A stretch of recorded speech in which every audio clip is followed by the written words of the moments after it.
Welcome back to another episode of the Pursuit of Freedom podcast. It's episode 39. I'm on a roll, guys. This was an episode I recorded, I'm embarrassed to say, in December last year. Whew. I've got my shit together though. It's a good one. Get comfy, enjoy it. You might hear a bit of background sound. I think I must have been pulled over on a busy road when I recorded this because remember, I live in a van. Got to improvise sometimes. You might even hear some birds in the background. Enjoy. G'day and welcome to the Pursuit of Freedom podcast. I'm your host, Rosie Burrows, and I'm on a journey to find my freedom so that I can help you do exactly the same. Join me each week as I share the stories of everyday people who have found their own paths to freedom. I'm not going to focus on job titles and accolades because I don't care about that stuff, and neither should you. I want to uncover what truly makes you tick. Who are you when you step away from society's expectations and follow your heart? I still haven't figured it out yet. Have you? Either way, buckle up because it's going to be one hell of a ride. Joining us today is Debbie Harrell, and I'm so excited for this conversation. It's been a while coming. Debbie, welcome on the show. Thank you so much for having me. A question I like to start with on a lot of the episodes is diving into who you are. Like, it's very easy to talk about what we do, but if I was to ask you, who are you? Where would you start? Wow, that is such an interesting question. And strangely enough, I was just talking about this with somebody yesterday. Somebody had approached another person for guesting on a podcast, and she said something to the effect, have you had I think she referred to it as like a loss of identity crisis of some sort. I was like, ooh, loss of identity. I'm not sure that I would say that mine was a loss of identity because I really don't think I was connected to who I was at all. And like thinking back on that, I really think that pondering, who am I and where do I fit in the world seemed to me as kind of a luxurious thing to be able to do when the world that we live in and the way a lot of us move through it and the way a lot of us were raised in it, we spent a lot of time in survival mode. I guess I should just speak for myself, but I'm recognizing as I'm learning more about the way our nervous system reacts to survival mode, and connecting with so many other people who have had similar experiences. So when you spend a lot of time in fight or flight, that doesn't leave a lot of time to think about those things about who am I? And then culturally and societally, we're kind of on this conveyor belt of checking off the shoulds and have tos of what we do, right? I am a daughter, I'm a friend, I'm a student. Then I move into I'm a friend, I'm a partner, I'm a parent, and we identify who we are based on what we're doing. And it didn't happen for me until much later that I was like, but who am I? Yeah. And what do I really want? Like this has all been really great. I love being a parent. I love being a partner. I love being an involved member of my community. I, and to an extent, enjoy being a productive member of society.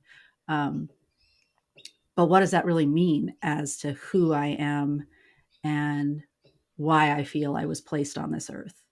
Because I feel like I recognize there was a lot of time in my life where I was being busy and checking all the boxes and doing all the things. But I was like, what the heck is this? I worked in business administration. So it was a lot of paper pushing. Right. So it's really easy to think, oh my gosh, there's got to be more to life than this. Like, where does this even fit into the bigger picture? What is this even contributing to the greater good? So there was a fair amount of that, but it was really pushed to the back burner because I needed to take care of myself. I needed to take care of my family. I needed to keep on that conveyor belt. Or at least I believed I did at the time. And it wasn't until I started having um, symptoms, I guess you would call them, of living that way that were unavoidable. It was difficult to ignore them the way it was showing up in my life. And then I gave myself the permission to step off the conveyor belt and think, okay, what am I doing here? Yeah. What am I meant to be doing here? And how are those things different? I really resonate with that. I think for me that realization came in my early 20s. I'm like, what is life all about? Like and your use of the word conveyor belt, it just perfectly describes that feeling. And I have a friend who calls it fierce woman syndrome, because often women in their sort of 40s, 50s will realize they'll wake up and go, what the heck am I doing? There's got to be more than life to this. And then they just make some changes. So I don't know if you can relate to that at all. Um, but I just thought it was such a good description. Oh, And no, I resonate definitely with that yeah. description. And also I admire, and it just fills me with so much joy to hear of younger people having this realization so much sooner. Like there's a lot of flack given to the millennials and the Mm-hmm. Gen Zers, but wow, like I see them breaking molds and wanting to uh, break cycles and just heal in ways that we didn't even realize were needed. Right. So I like give them so much kudos and am so happy when I hear younger people being like, even my daughter, she's in her 20s and she's really, I can see her walking that line of not wanting to disappoint, feeling like Mm. she's disappointing by Mm-hmm. not being successful, and wanting to figure out what is the deeper meaning and why am I really here and what am I really meant to be doing.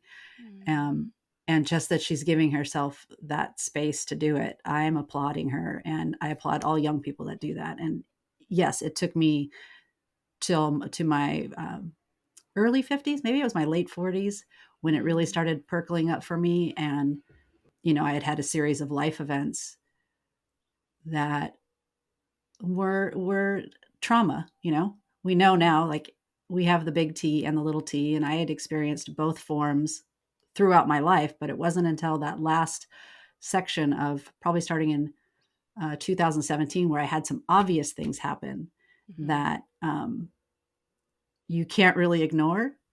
I Right. say you can't, but I did. I kept moving along and on the conveyor belt, and I'm fine. It's fine. Everything's fine. Like, just keep moving until those symptoms. And that's when the symptoms became very obvious. Like, cognitively, I wasn't functioning. My body started Mm. having, the book Body Keeps the Score. That is a real phenomena that actually happens. Mm. Yeah. So once that happened, I want to say I was forced, but I think it was a happy forcing. I think it's something that I recognized needed to happen for a long time, and probably a little afraid to step off the conveyor belt of my own accord. So the fact that I kind of got Mm. a little shove in that direction, which I thought it was going to be a temporary shove, just take some time and take care of myself. But then that happened at the end of 2019. So we all know what happened in 2020.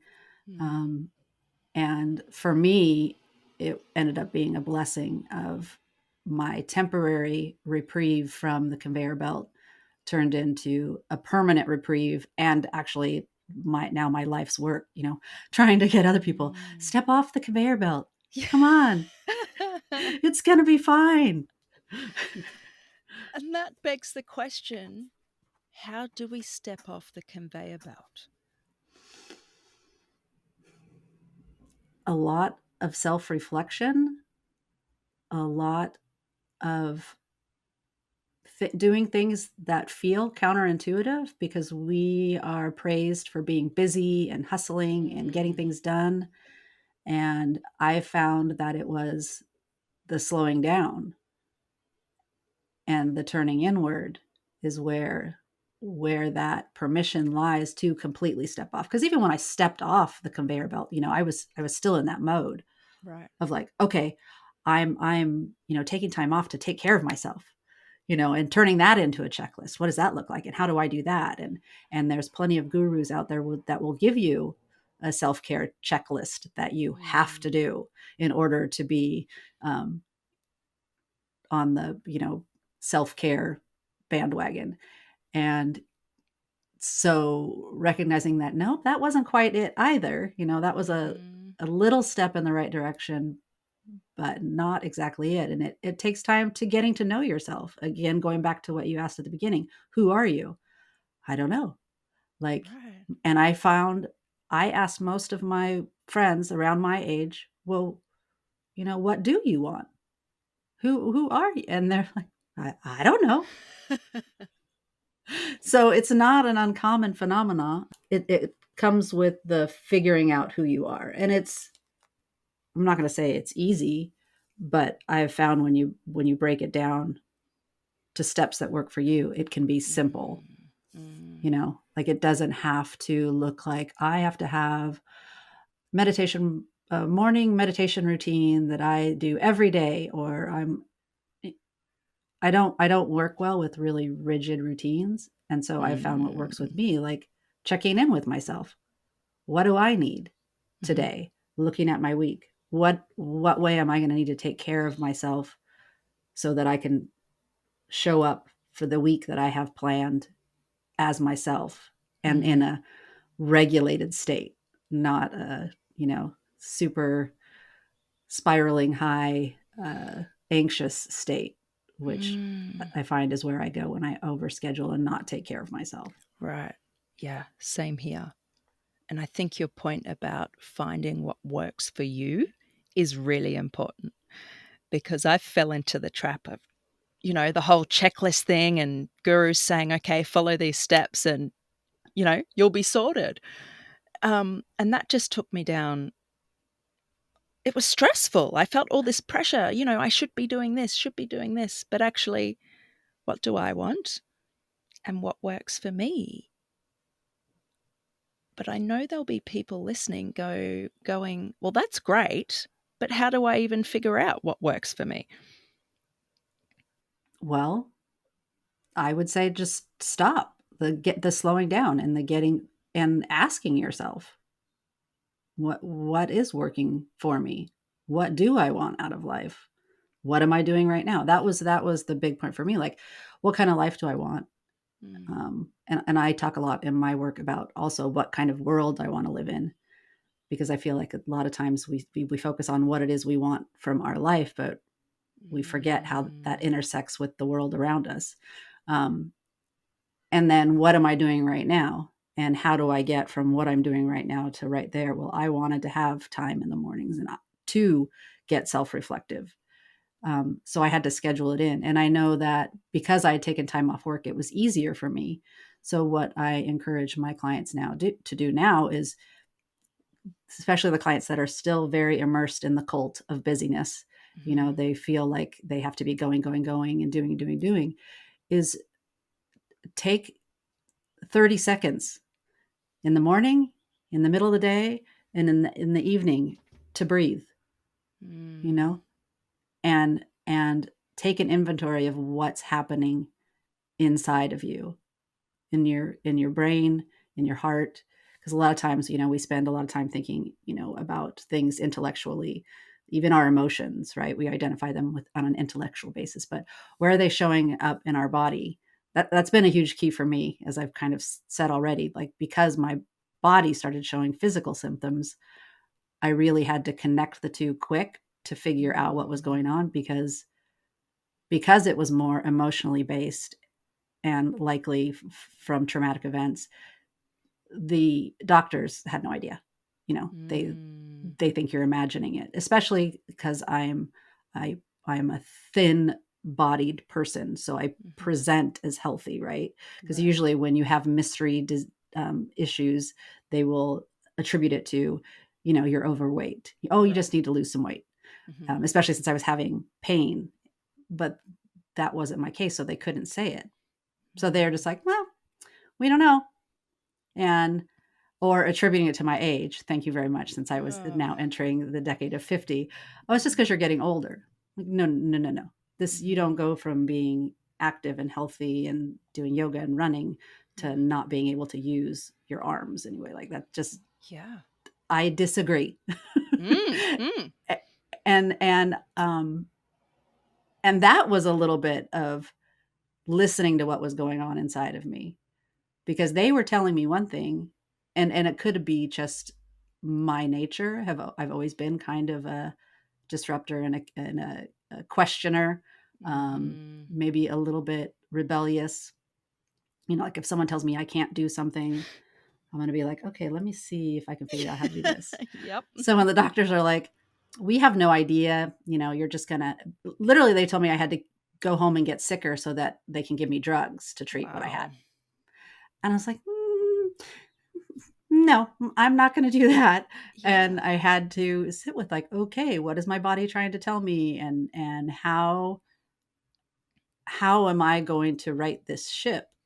Because I am not living like this. I am choosing to live a vibrant life into the next couple decades, as long as I can. Yeah.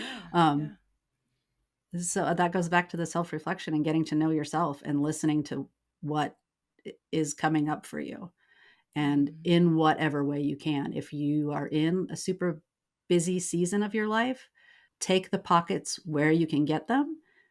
And as you see, and as you tune in, and as you start getting the feedback from yourself, Mm. um, and seeing the benefits, you're going to want to build on it. I think it happens kind of organically.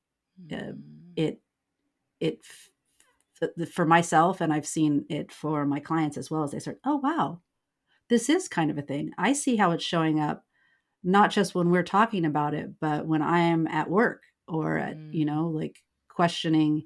We've said shoulds a few times. I'm really big on having people question their shoulds. Anytime you're telling Yeah. myself, oh, I really should be doing this. Well, what does that mean? Like, Mm. what about that? Is it really something you should be doing? And recognizing that we always have choice, even those shoulds. Okay, it's a should. And if you decide to do it, then recognize that you are choosing to do it. Like, you have Right. agency. No one's forcing you to do most of the things that you're doing. I totally agree with that. The concept of us having a choice. It really depends on our circumstances. Sometimes we might not necessarily like our choices, but there is always a choice. And Hmm. acknowledging that, yeah, when we do the things we feel we should, that is an active choice. Whether we acknowledge that or not is a whole other story. But diving into this concept of should, I always say, well, where did that belief come from? Is that actually your belief, or is it something you've been conditioned to believe? Because to me, when I say I should, I'm thinking about other people. I'm not really thinking about myself. Would you agree with that? 100%. I think most of the shoulds that we have are conditioning. As we're breaking out of the cycles, sometimes we could should on ourselves, right? Mm-hmm. Like, Mm-hmm. when we start going down the checklist of the guru, like, oh, well, I should be doing this. They say this is what's going to help me. And sometimes you'll meet resistance of things that would really be helpful for you, and you're resisting it because there's some sort of block. And sometimes it's just because it's not for you. It's not Mm. it. So that's where tuning in and getting clear on what you need and what is supporting the life you want to live, and what's filling up your I talk to clients a bit about resilience, and one of the exercises I like to do is called what floats your boat. And it's thinking of Mm. your life as a boat in a river, and there's obstacles, which are like life obstacles and circumstances in the form of like rocks or reefs or whatever in the water. And then also the water level is an obstacle itself, right? The water level you have some control over. That's your self-care. And that's what I talk about when Mm. I look at my week.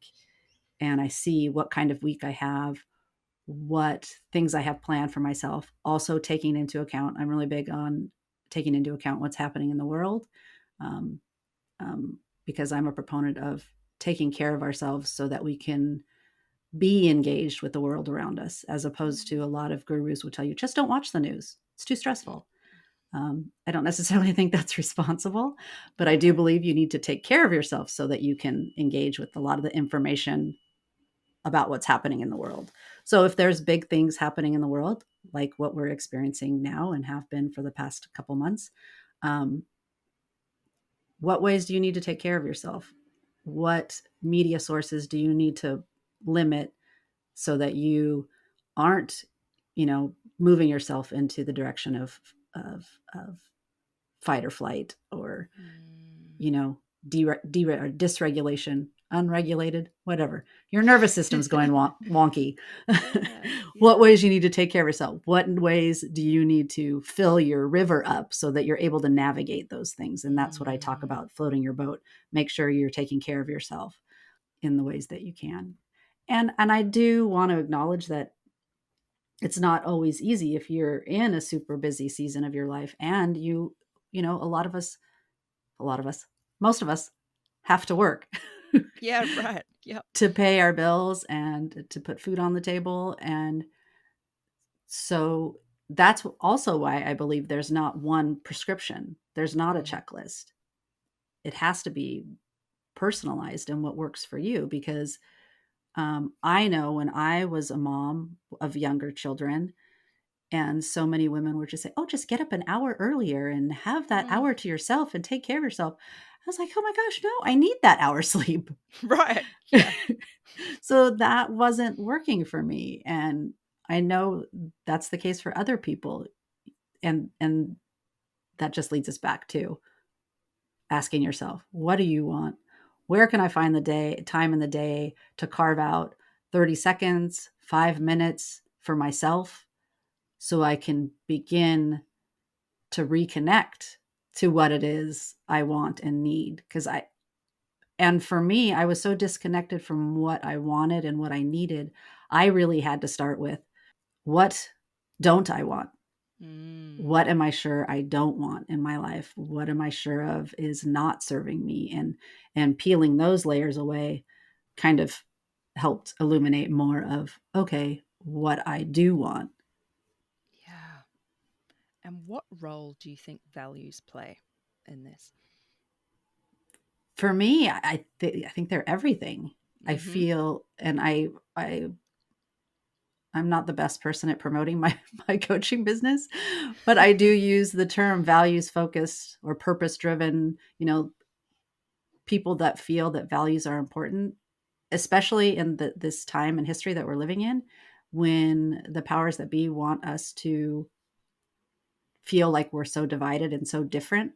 But when you get back to the values, I believe that most of us have similar values, and so if we can get back to those and focus on those and live aligned with those, I I believe that they're not going to take us to a place of more chaos and more violence.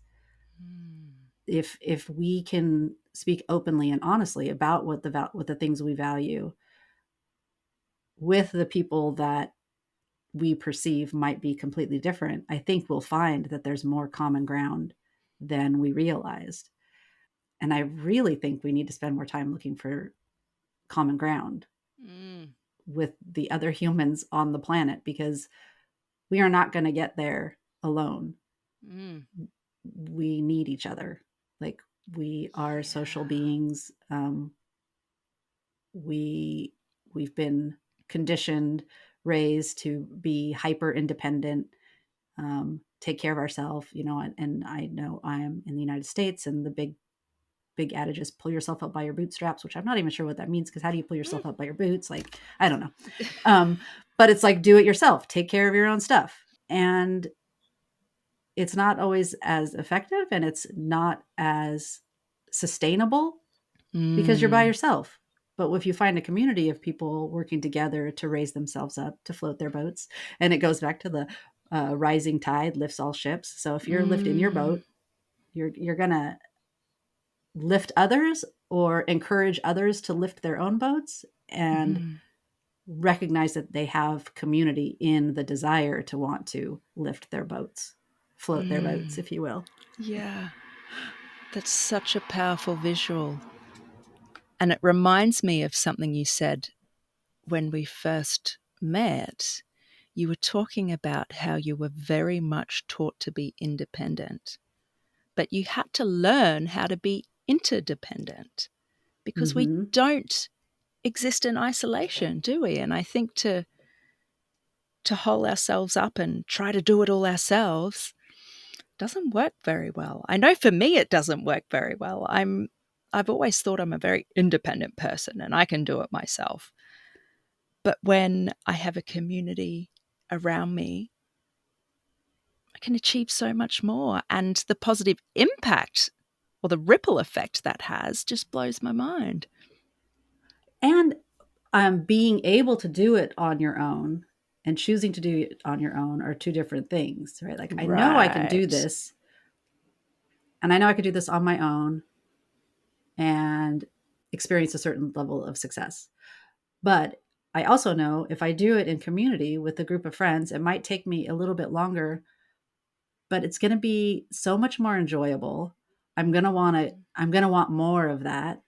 It's going to ripple out into that little group, and they're going to experience that, and then it's going to ripple out into their communities, and that's where I see a lot of hope, is that rippling out. Like, I've met so many people since I've started this entrepreneurial journey and decided to be a coach. And at first, it's like you become a life coach and you're like, oh my gosh, I'm kind of embarrassed to say that because there's so many life coaches and it just sounds so cheesy.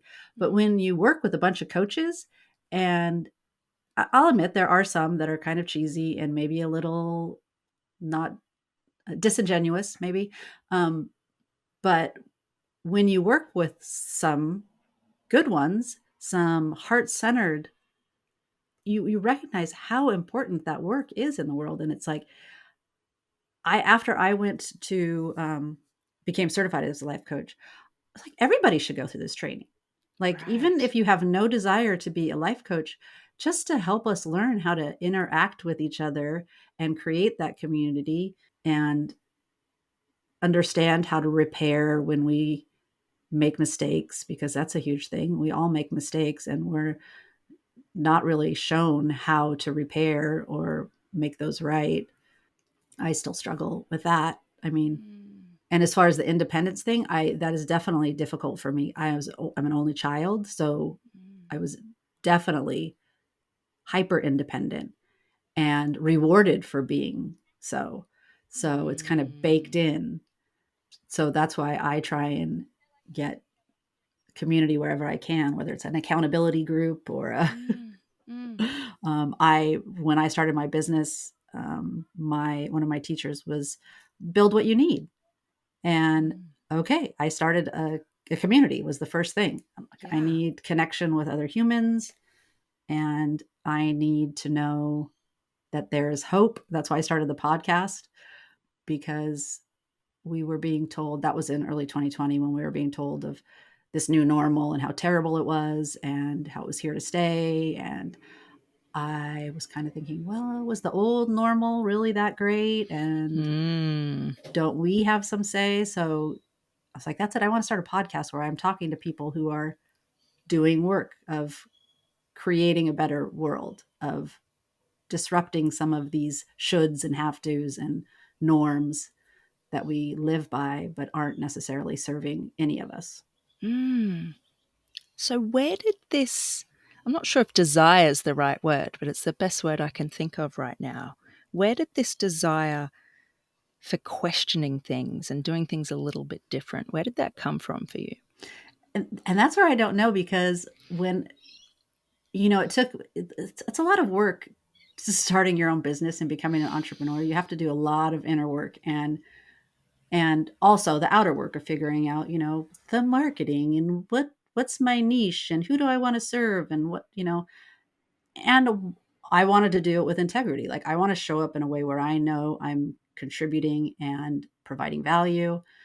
And so, yeah, sure. Where does that lead me? And then when I finally recognized, like, oh, I ended up like as somebody who's questioning and disrupting, and like think about my personality all along, as far back as I can remember. I was always playing devil's advocate. Like I said, if someone told me I couldn't do that, I'd be like, are you sure? Let me Yeah. see if I can figure out. And that's where I'm like, was it just my nature? Was it because I was an only child? And so I felt more freedom to, speak my mind because I was speaking to adults. Usually I wasn't, um, and, or I just came out that way. Contrary. I am, and I recognize that must have been really annoying to a lot of people. But now that I get to do it because people want me to, it feels a little better. I feel like, okay, well, if I'm annoying them, they're asking for it. Like they want to hear these questions. So Mm. And do you think this is a skill that people can learn? to question and disrupt, Yeah, yeah. I believe so. Especially during a time where, in a lot of ways, we're being told what to think, or a lot of people believe we're being told what to think.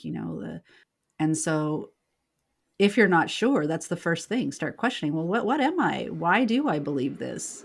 And once you start questioning things, or give yourself permission to question, and the easiest thing to start questioning is the shoulds, because those come up so easily. Like it's kind of like women apologize more than we actually should. Like we say sorry almost Mm. impulsively, Mm. reactively, when that's not necessarily what we mean. Right. And it's the same with I should be doing that. And tuning into that, how often are you saying, well, I should, and questioning that? I'm not sure that I answered your question. No, you did. And it's not really an easy question to answer, but I would agree that you can learn to question things.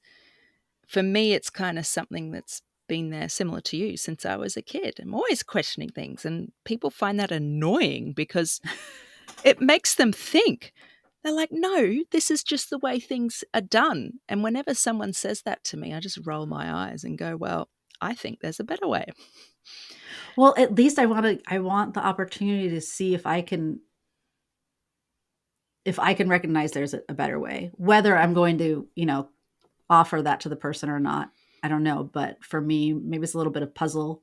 I love problem solving and doing puzzles. But also just a curiosity to know the hows and the whys and the what makes it work. I've started working for a friend of mine, to help her out a little bit, and to help my financial goals out a little bit. And she was explaining a process in her shop, and I was asking more information. Yeah. She got annoyed, and asked me, like, why are you I can't remember the words she used. And I don't remember the response I gave right away. I think I immediately felt kind of bad, like, okay, I'm giving her a hard time, and this job is not, it's not worth anybody getting a headache over. But I realized afterwards, like, why was I asking so many questions? I wanted to know why. Like, why are we doing it this way? Number one, it's going to help me remember to do it. I'll feel like there's a value.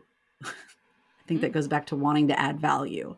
I don't want to, from years of paper pushing that I could not figure out what is the value of this for anybody. I want to make sure it's a value added task. Yeah. I don't know. Yeah. That's just, I am a questioner. Me too. And I can be annoying. Yeah. Where do you think it comes from for you?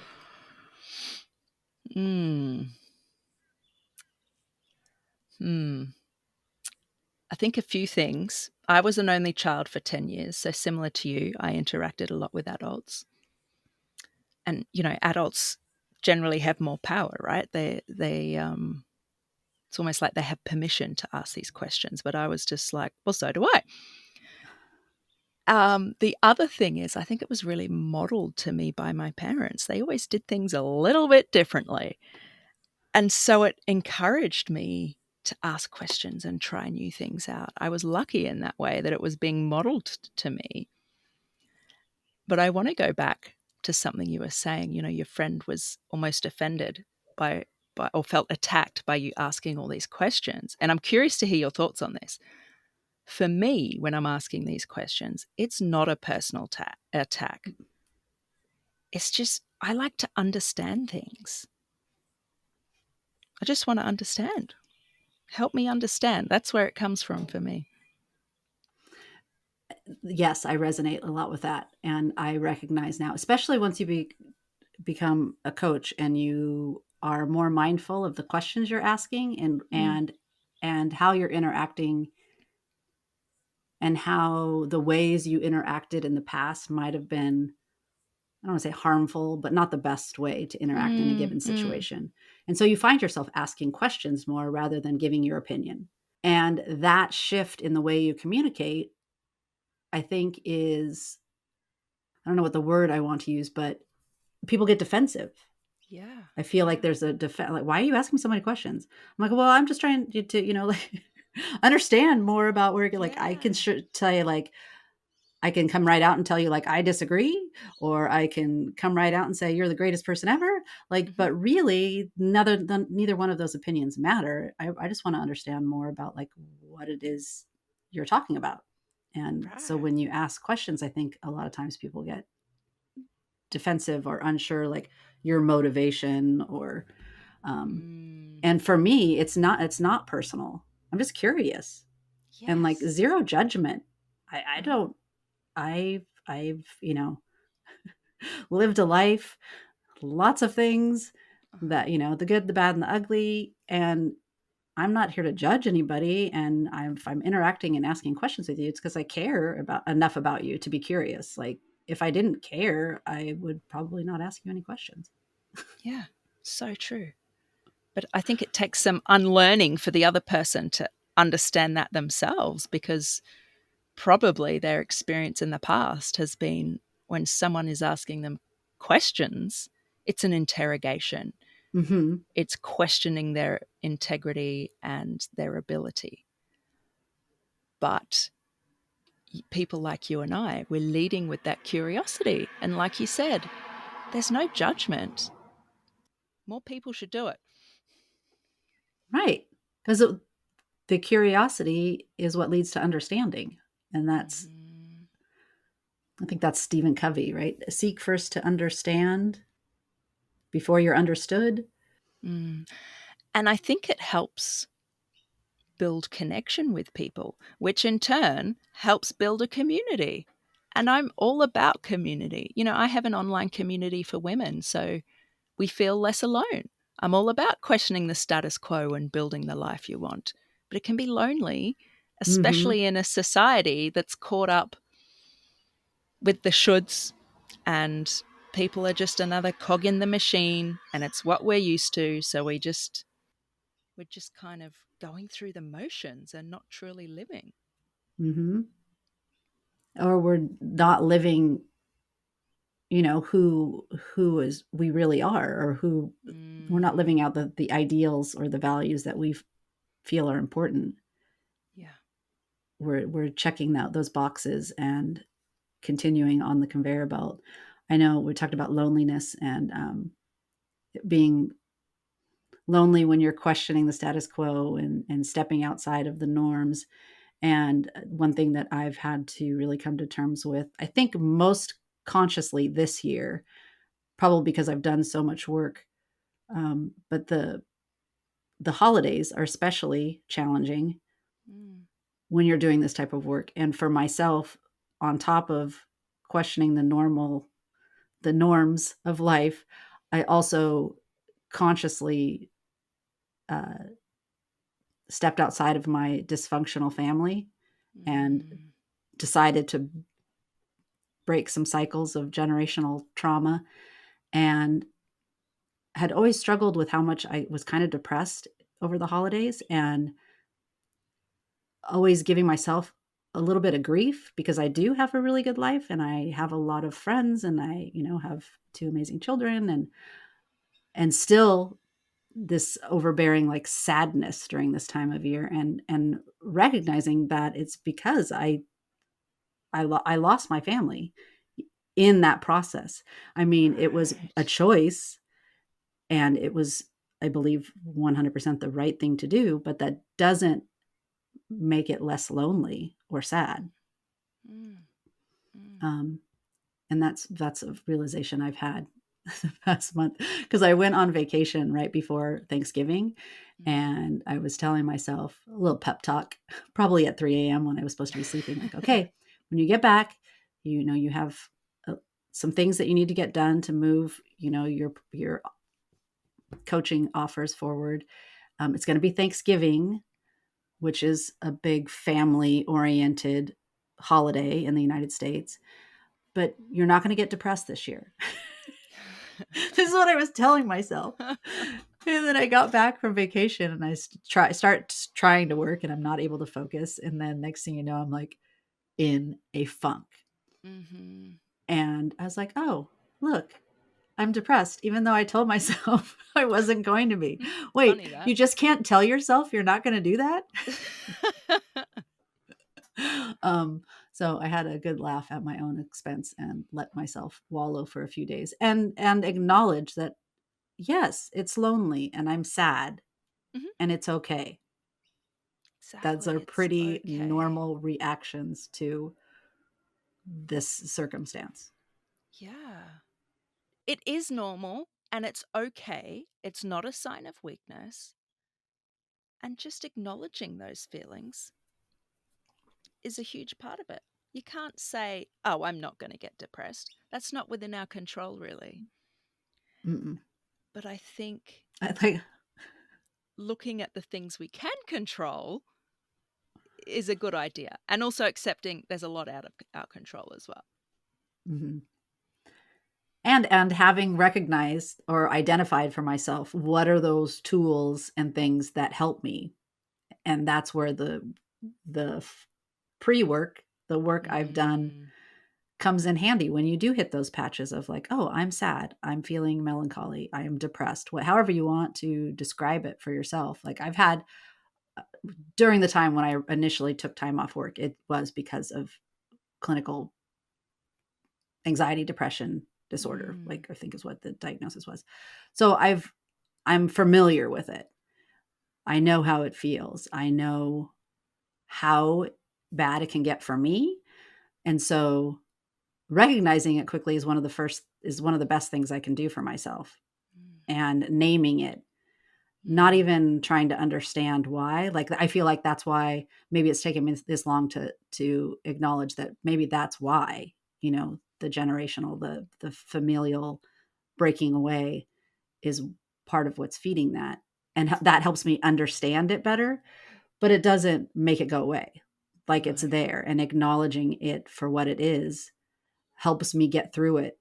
Mm, I don't want to say quicker, but easier, less traumatic, because it for me it showed up as I would get depressed, and then I would get anxious about the fact that I was depressed. Like, oh my gosh, mm, I'm depressed. I'm never going to be happy again. Oh my, like, and it just fed itself, and it was so if I can do the depression without the anxiety, it's very helpful. yeah.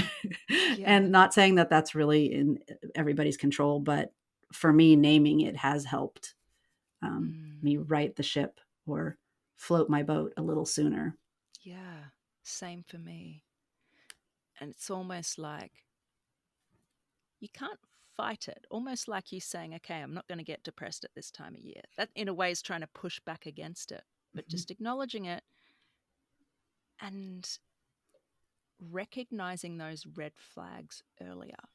For me, that's been a bit of a game changer because in the past, I won't recognize it until I, you know, until it's almost too late. Like I'm down, I've fallen on the floor kind of thing. But if I can start recognizing those signs earlier on, I can start implementing some of those tools that I've figured out help me. It's not going to make the depression or whatever it is you're struggling with go away, but it makes it slightly easier because you're acknowledging it. You're not pushing back against it. It's like, okay, I feel like shit. That's okay. It is what it is. Right. And I think that's a little bit of the words are really hard for me today. It's a great time to do a podcast episode. Um, the gurus have the checklists, and I feel like a lot of people think if they do the checklist, they're going to avoid the suffering. They're going to avoid those patches of depression, and that's not necessarily how it works. Mm. I find you do whatever from that checklist works for you so that when you hit the rough patch, you can acknowledge it and take care of yourself to move through that rough patch Mm. in whatever way that happens to be for you and in that given time, Mm. because it's never the same. No, there's not a one size fits all. It clearly doesn't work. And yet we're still looking for that magic pill. Like, okay, I want a quick solution and I don't want to suffer. I don't want it to be difficult. It's such a cliche, but things tend to get worse before they get better. Mm-hmm. But it does get better. It does. And it feels good doing that kind of work. Like a lot of times when Yes. I'm talking, whether it's on a podcast or sharing like about doing the work, and I'm like, gosh, that sounds so awful. Like it sounds so exhausting. Yeah. And I'm like, it might sound that way, but it's really not when you're doing it. And maybe that goes back to me enjoying puzzles. Mm. But it's the puzzle of your own heart or the puzzle of your own purpose. Like what better puzzle to want to figure out and learn how to put together efficiently when it falls apart. Right. Yeah. How did you find yourself on this entrepreneurial path? Is this something that showed up earlier in life? What was the tipping point for you when you made that leap? I just, I want to understand why it happened. Well, part of it was the tipping point of the series of crazy life events that made me recognize like, oh yeah, like you've got some stuff you've got to deal with. That happened in 2017, 2018. I lost my mom unexpectedly. I had a series of serious medical issues for myself that I had 3 surgeries that summer. Um, I was in attendance at the largest mass shooting in the United States history. You Wow. know, in the United States, we love a good mass shooting. Anyways, and then to cap off that 12-month period, I lost my closest relative, my younger cousin, Mm. to alcoholism. And so that was just a shitty year. Like, Mm. that's putting it mildly. But still, I'm fine. It's fine. Everything's fine, even though it's clearly not. Was schooled in PTSD, clearly recognized that I had it, and I'd probably had it prior to 2017. So I kept chugging along until the 2019, the fall of that year. It started to become apparent like I am not functioning Mm. at, I didn't recognize myself, like the level of dysfunction that was happening in me, my brain, in my body. And I was walking with a friend and we were talking about everything, and she's like, Debbie, I've taken time off work for far less than what you've got going on. And it Mm. was like that. It clicked for me. Oh, wait, that's an option? I can stop and take time for me. And luckily, I live in a state in the United States where they do provide that safety net. If you need to take some time off work for a medical issue, you can Mhm. do that. And trauma does, mental health is a medical issue. Yeah. So, took time off work, and you were asking like how I ended up on the entrepreneurial journey. So that was the first step of giving myself permission to step off the conveyor belt and look at things. But even still, I thought I would be doing some self-care, taking care of myself, and going back to work, because I read a study or heard a study somewhere along the line in my life where they talked about if your parents were employees, you're like 90 whatever percent chance you're going to live your life as an employee, work for somebody else. And if you were raised by people that were self-employed or entrepreneurial, your chances of being going that route are much larger. And so I just thought, okay, my mom was an employee, I'm going to be an employee. For whatever reason, that stuck in my brain. And I never even thought about doing something for myself. And it wasn't like I didn't have any experience. Like I'd been working in business forever. I mean, even when I was in high school, the little t-shirt shop I worked in, they pretty much had me as an assistant manager Wow. because, I was just good at it. I don't know. Because it was very much checking boxes and following rules, and I was good at that. So it came with meeting a coach, a life coach, and taking her program that was very much focused on creatives finding their thing and living with more purpose. And because it happened in 2020, it was all online. So you can do it and have location freedom. And I was like, ooh, that sounds interesting. I want to do something like that. So the permission to do things differently, and then finding a community. It was a group program, a community of people that were trying to do things differently and live with more purpose and more aligned to the things that they wanted to do, not just working a job, and understanding there's so many people in the world. And when you start a business, or when I thought of starting a business, I would think like, I need so many people to be successful, so many people to want to pay me. And then when you break it down, you're like, oh, I really don't need that many people Right. to be successful. I mean, it's not like I want to be a billionaire. No, I mean, not even, I'm okay if I'm not even a millionaire, thousandaire, I'm fine with. I just want to take care of myself and live life, and be able to contribute to my community and society and help people and causes that are important to me. But I don't need to be sitting on stacks of cash. So, yeah. So that realization of like, oh, okay, it's not big and scary. It's not getting thousands of people to pay me or pay attention to me. It's waving my flag of this is what I have to offer. And there was a little bit of work of recognizing like, oh, I do have something to offer. Right. There's a little bit of work that happens there.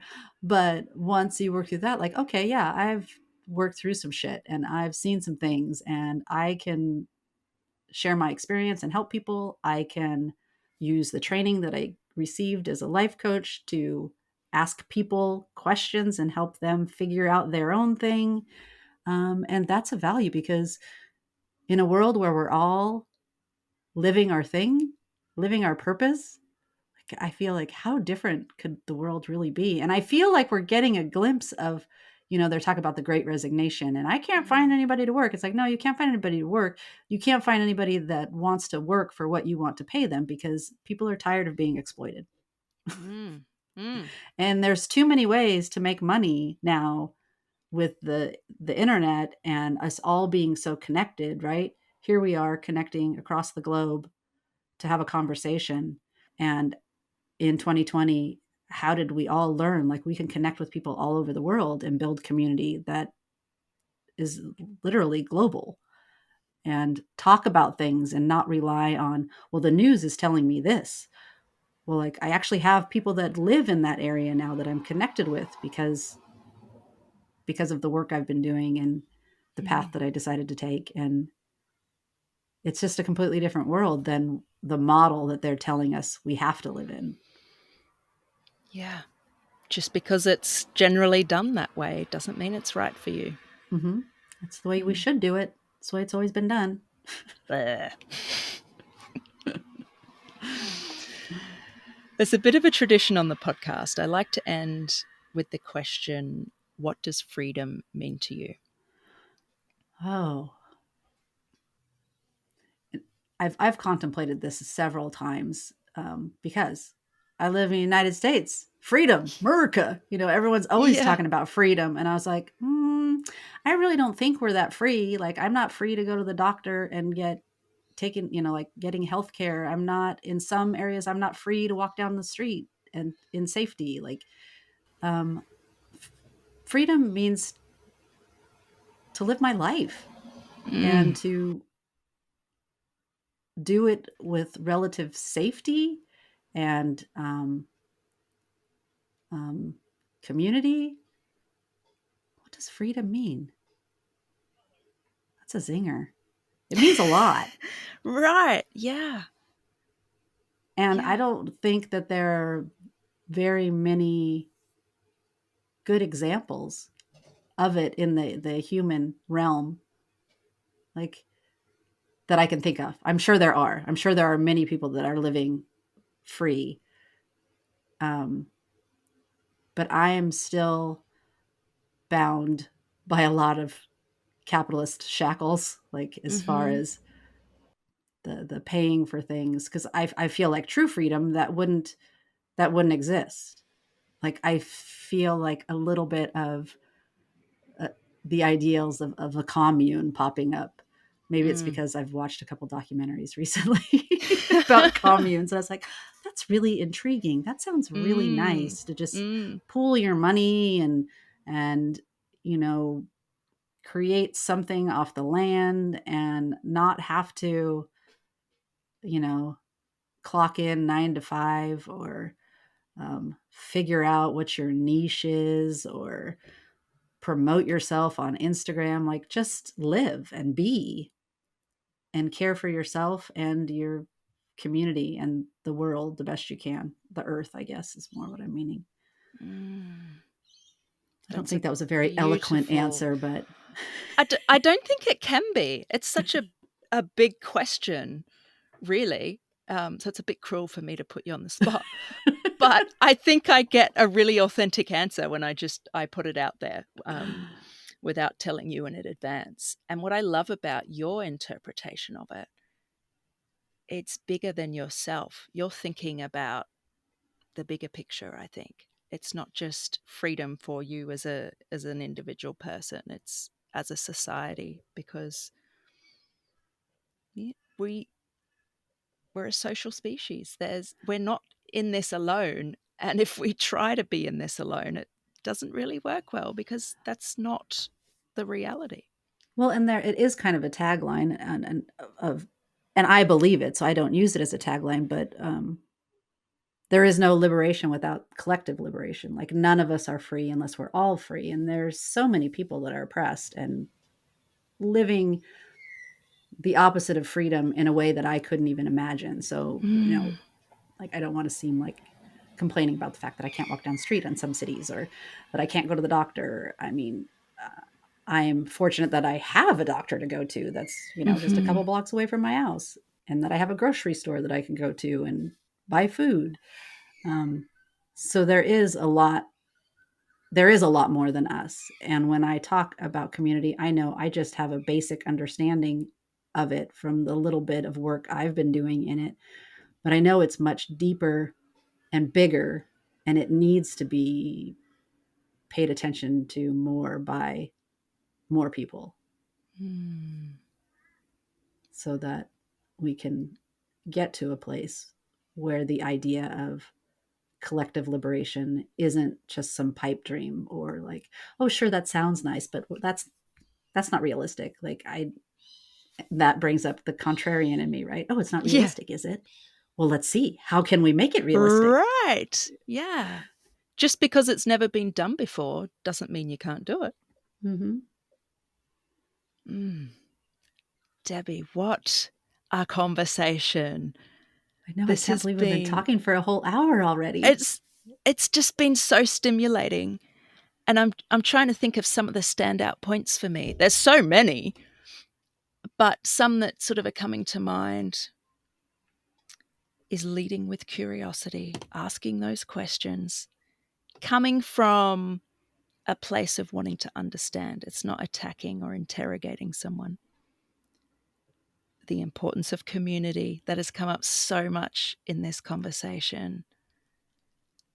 And also unpacking who you are, which is a huge question. It's an ongoing journey. And I loved how you said that a question you started with, because it's a bit overwhelming, was, well, what don't I want? Mm-hmm. And I'd agree that that's a really good place for people to start.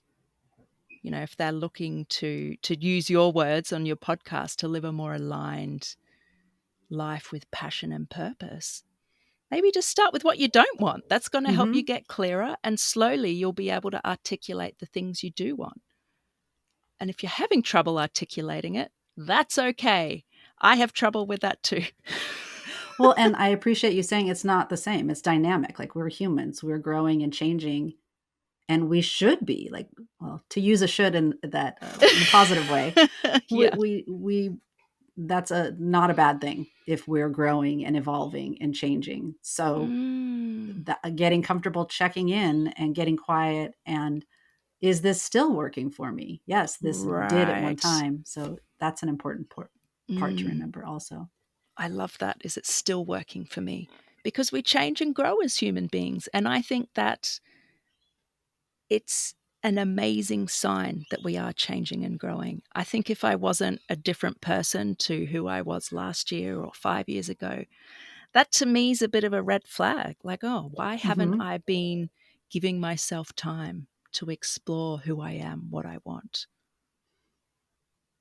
And I think instead of using the word should, I think we all deserve That's a good to word. be able, we deserve that. We deserve to be able to build or move towards a life that we want and build the society and community that brings us joy and moves us closer to where we want to be. We do deserve it. Let's give ourselves the time. I love what you were saying, towards the beginning of our conversation. Even if it's just 30 seconds, it's going to make a difference. And actually, I'd love to know your thoughts, because I have a feeling there's going to be some contrarians or doubters or stubborn people listening who go, yeah, right, 30 seconds, whatever, that's not going to do anything. What do you say to them? Well, try it. Right. 30 seconds, deep breathing, extended exhale. It's science. Like, you can say that it's not going to work, but it's, there's scientific evidence that an extended exhale is going to relax you, calm your nervous system. So try it and see how it feels. Yeah. If you combine it with unclenching your jaw and rolling your shoulders, like, now you're getting into magical territory. I've been experimenting with nonlinear movement because of my physical issues. And so I look kind of crazy when I take my 30 seconds sometimes. I always wonder if any of my neighbors have ever seen me, but it's like, I'm trying to tune in and listen to what my body needs. And right now my body's saying to move this way. And I don't really care what it looks like because it feels good. So. Right. Yeah.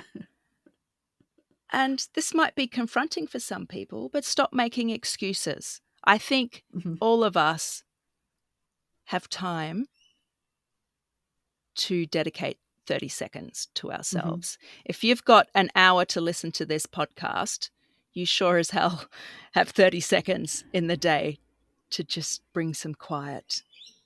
And it gives an opportunity for reflection and just grounding yourself. So I agree with you. Give it a go. See what happens. Yeah. As soon as you're done with this podcast, you can take 30 seconds. Yes, exactly. Exactly. Oh, Debbie, thank you so much. This has been an amazing conversation. It's given me a lot to think about.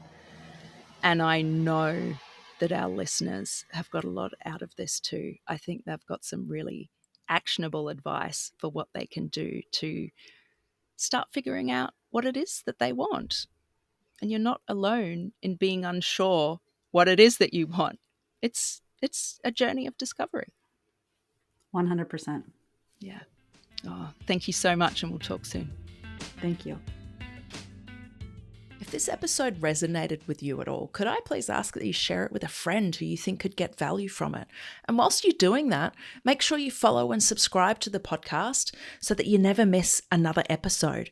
And whilst you're following or subscribing, please leave us a rating, preferably 5 stars, and also a written review. Doing each of these things is going to help this podcast reach more people and impact more lives, which is, at the end of the day, is what we're here to do. Thank you so much. I appreciate you. Remember, you matter, you're worth it, and you are so, so capable. Take care of yourself, and I'll see you next week.